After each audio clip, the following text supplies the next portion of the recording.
Welcome to PEPP Story Live, the show where we're going to be exploring how you can become an outstanding speaker. And tonight, we're looking at how you can use nonverbal communications to enhance your speech.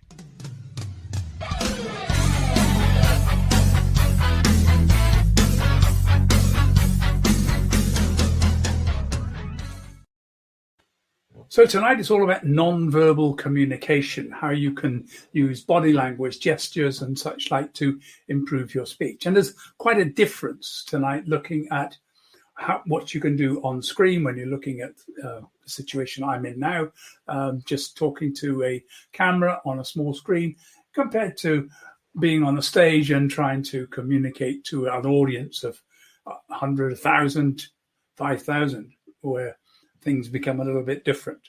So let's get into it now. We're looking at the PEPP story approach: purpose, experience, passion, performance, and story. I'm going to keep reminding you of those because those are the 5 big elements that make up all great speeches. Check out any TED Talk and you'll find that they're always there. We're looking at performance this week and various aspects. Yesterday we were looking at voice and vocal variety. And today we're going to be moving on to the body. What does your body say? How does your body, what's the non-verbal messages that are being sent to the audience? Now, I'll be honest, there's been quite a lot of misinformation around this topic. And it's taken a while for it to become clear just exactly what's going on. One of my favorite speakers of all when I was becoming a speaker and growing up looking at the great speakers was the Reverend Dr. Norman Vincent Peale. He was a minister in the New York Collegiate Church. And he basically, one night, the story of him is that a young girl got stuck in a building and the stairs had collapsed, a building that was being demolished. And she got stuck on the top floor and nobody knew what to do. Everybody was too scared to go up there because everything was unsafe. And Peale had been sent along as a young journalist to help things, and he rushed upstairs, grabbed this girl, put a plank between 2 buildings and edged her across because she was trying to get across, but actually got frozen, and he got up there, risked his life. And that day he said he got a calling to serve people, and went off to become a minister.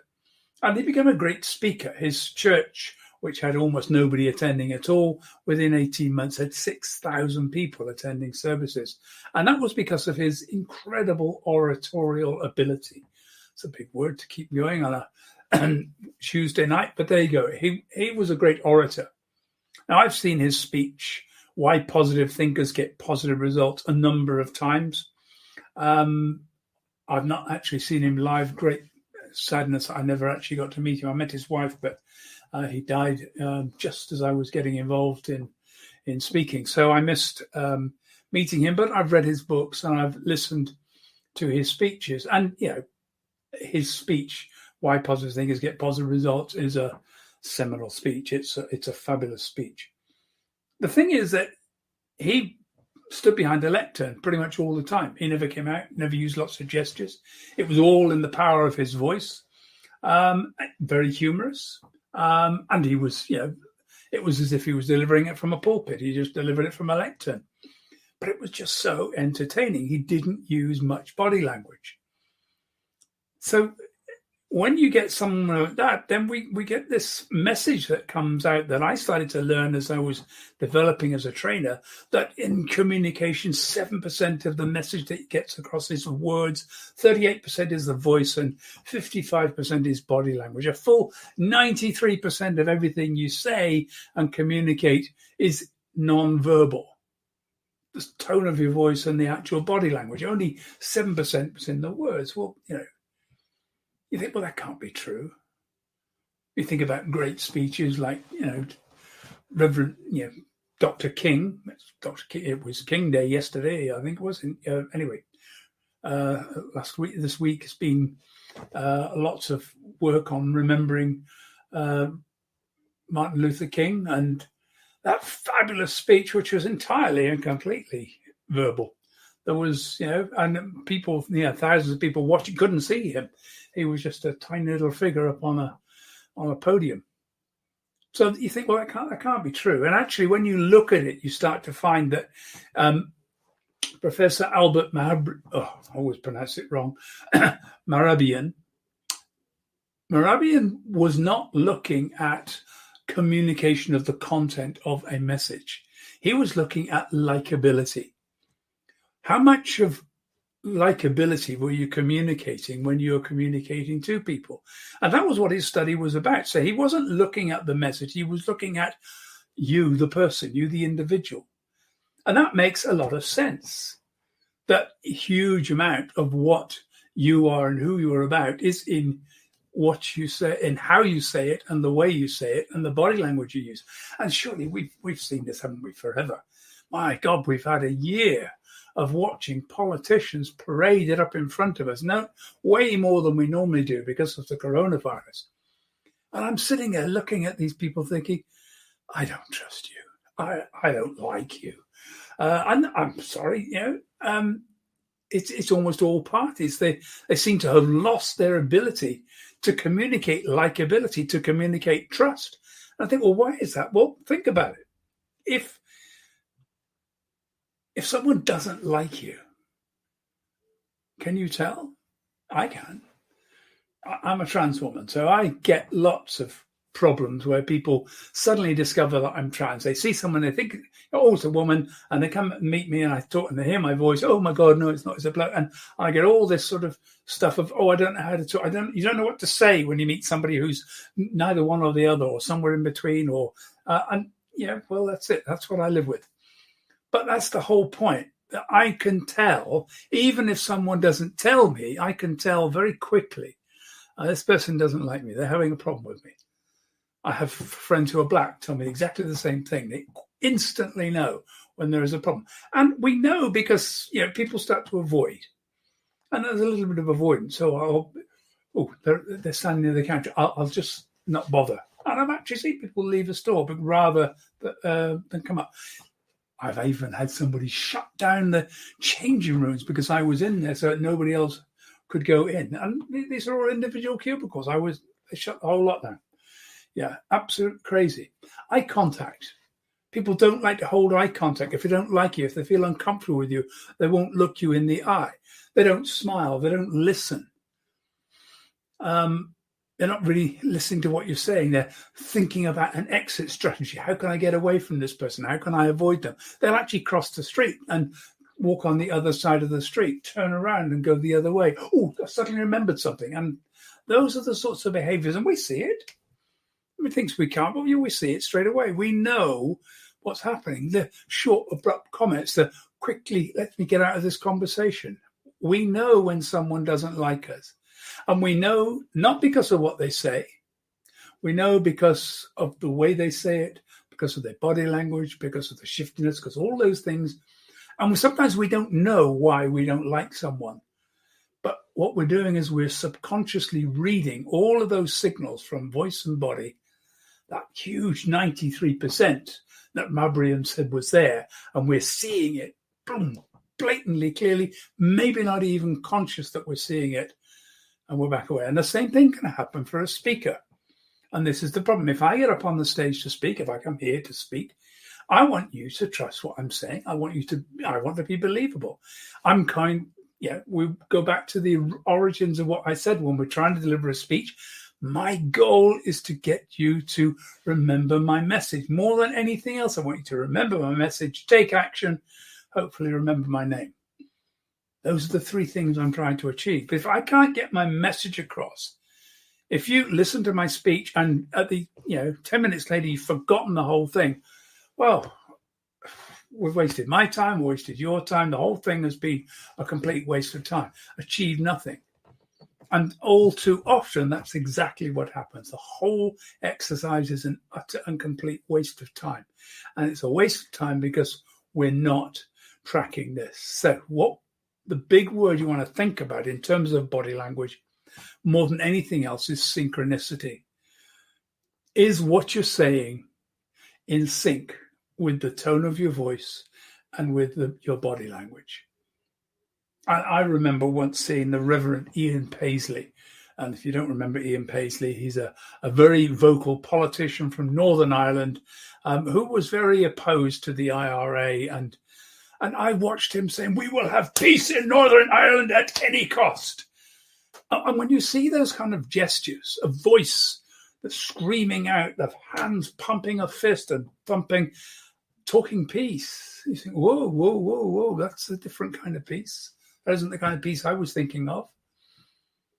But also, I've seen people who are very calm and very pleasant, and the topic they're talking about is actually about excitement, engagement, getting out there. If your body isn't saying, let's get there, let's go, if you don't have the excitement and it's a topic that needs excitement, then it's going to be dull and flat, and people are going to say, oh, this is no good, this is boring. So, which is why a lot of young people, a lot of younger people on YouTube channels, it's all energy and excitement, and sometimes that's completely out of sync because the message they're trying to convey isn't in sync with what they're saying. So that's the first thing to think about. Is your energy, your body, your voice, and all of those things, is that in sync with the message you're trying to get across? If you're talking meditation and peace and love, then you probably need to be calm. If you're talking energy, go-getting, success, then you probably need to be quite excited. Not too much. Come to that. Either way, we'll come back to that. Second thing about body language, whether it's online or whether it's on stage, is eye contact. You have to connect with the audience. And this is one of the toughest things I'm having to learn, and I'm sure you've seen and thought, oh, she's not getting that right. Yeah, I have to look at the camera to talk to you. And the danger is my eye will stray down just a couple of inches to where I am on screen, so I can actually see what's going on. And every so often I've got to look down because I've got notes and a few things around. Sometimes I have to stick things along the top of the laptop to try and make sure I keep looking at the camera. I have a friend who's got this all cracked. I got a Whizzy setup, Joanne Lockwood, and I'm going to have to follow her and have a look and see, because she's got all sorts of things that make it easy for her to constantly look at the camera and talk into the camera. At the same time, maybe you want me to be normal. We've got to be reasonable. It's not all contact. If I was having a conversation with you one-to-one, I wouldn't be staring into your eyes all the way through that conversation. We'd be having the conversation, glance up, look back, oh my God, look at this. And that's the way it is. And so I want to try and get that's the kind of energy that I want. But also you need to smile, not all the time, not all big teethy grins, but a bit of smile, a bit of, this is about me communicating with you. I imagine there's somebody there, I'm sitting having a chat to them and hoping at some response coming back. And I know there are a few people looking and watching, and that's the whole point about body language. I want you to feel that we're having a chat. We're not in the same room. We might be thousands of miles apart, but it needs to feel like we're having a chat. When I'm on stage in a large audience, you still want that to feel as if I'm having a chat, as if you're the only person in the room and I'm speaking directly to you, which is why my eye contact there goes around the room, rests on different people. Eye contact is important, smiling is important, and then we come to gestures. And there are lots of ways, and I'm not going to go through all the different forms of gestures tonight, because this is really just getting you to start thinking about this in terms of the way you communicate. But if I say, hands up all those people who have a camera, okay, or whatever I want them to do, hands up all those people who are over 25, hands up all those. If I just say that, a few hands will go up. But if I say, right, hands up all those people who are over 25, then people will automatically put their hand. It's called a prompting gesture. It's a gesture where when I do it, you will probably follow simply because I did it. I led the way. So those are some of the sorts. Now, as you can see, when I did that there, it isn't a kind of gesture that easily works on a small screen. So I have to think of different ways to present that. My gestures need to be toned down when I'm on the small screen. My body movements, when I'm working on stage, I'm backwards and forwards. It's probably a little bit too much. If anything, what's taught me being online is that I have to calm that down, not be bouncing around, because a small movement of my head moving across suddenly is, woo, it's whipping backwards and forwards across the screen. It makes the whole audience going, whoa, what's happening? So we calm down. So there are different things to remember about the medium. The way in which I'm transmitting means I have to think about those gestures. I still talk with my hands. I always have. And I get all excited and enthusiastic. And that's cool. And I think you should think about those gestures in terms of the way you're doing it. If you're telling a story, then I want to see, if you're telling a story, oh my God, it was in so much pain. I want to see you feel as if you're in pain. You act it out. Be in it. Reconnect with it so that you can actually feel it. I saw this huge mountain. Oh my God. Okay. Now, again, that's much more easily, it's easy. Oh, it's more easy. It's easier to do on stage than it is to do here on a small screen. Sometimes when I'm doing a presentation where I know I'm going to be using a lot of body energy in the speech, then I will reset my setup here. I can raise the light and raise the laptop, drop my screen here, put a flip chart in, and I can do a presentation on screen that's pretty much the same as the presentation I might do on stage. And you'll see much more of me because I'll be standing up. We have to modify things to make it work. If I want to use gestures, big gestures, you need to see more of me. You're not going to get that just from me sitting here. But those gestures are important. The gestures the facial expressions are really, really important. Not too much. When I did my Lambda diploma in public speaking, the examiner said to me, I was really active in one of the particular speeches, and he said, it was really excellent speech, etc., etc. And he said, however, I would like to say, don't you think that your gestures might have more impact if they came from a place of stillness? I thought, yeah, they probably would. And this is the thing, if you make a gesture and it comes from when you're still, it has so much impact. Whereas if you're moving around all over the place, the gesture just gets lost in the flurry of gestures. So it's important to allow that stillness. I talked yesterday about silence in terms of voice. Allow the audience time to catch up. Slow the pace down. Constant excitement, constant energy. Everybody's going to be exhausted. Oh my God. So just make it gentle. Sometimes I just want to present and just have a little chat. It's a fireside chat. We'll chat to each other like we were in a restaurant having a chat. So make sure, this is the important thing, your body movements and facial expressions support the message you're putting across. You're trying to enhance that. And there are lots of ways you can do that. You got to remember that sometimes people are sort of watching you. They've got their eye on their phone as well. They're trying to make some notes.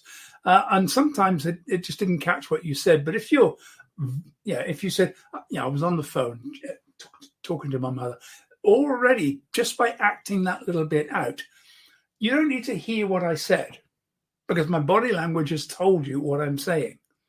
And in fact, there are sign languages now which are being developed specifically to help people to communicate their message. It's not like a language for people who are deaf. This is just literally a language of communication for people who find it difficult to follow communication, so you can actually sign. Now, something I've been thinking about, I haven't actually done it yet, but might be worth looking into. So you want gestures to support what you're saying, but don't be distracting. So if you keep on making the same gesture, hands in pockets, clicking with something, clicking with something in your hand, be aware of things that might actually distract the audience, fluttering around all over the place. I sometimes just plant myself firmly one place, speak, then move to another place, and where I move is actually relevant. Moving closer to the front of the stage brings you closer to the audience. So if I want to tell you a secret, I'm going to move in a little bit closer. Here, let me tell you this. You never get, because that's what we do, isn't it? On a face-to-face. If we're doing a face-to-face chat and I want to tell you, hey, you'll never guess what. And all of a sudden you lean in and we have a little conversation that's, this is going to be a bit quiet. This is going to be a bit secretive. These are simple techniques. Just watch what speakers do. Watch how they use their body language. It's really important. It can distract or it can enhance what you say. Don't worry about the 7%, 38%, 55%. Just remember, nonverbal communication is really important. Get it wrong and it absolutely messes your message, because what your body says and what your words say are out of sync. If that happens, people don't trust you, won't believe you. So you've got to get those into sync, and then use body language, facial gestures, vocal tone, intonation that supports the message and helps people to understand that what you're saying. There we go. I shall be back tomorrow with day 19. If no, it's not. Today is day 19. I've got those dates wrong. Every day I do that. It's day 20 tomorrow, isn't it? We're on, yeah. Anyway, so tomorrow, day 20. Forget about that. If you need some speaking coaching, you need some help, don't forget. I'm happy to give you 30 minutes just to introduction, just to see what I can do, see if we can work together. Drop me a line, ricky@rickyarundel.com.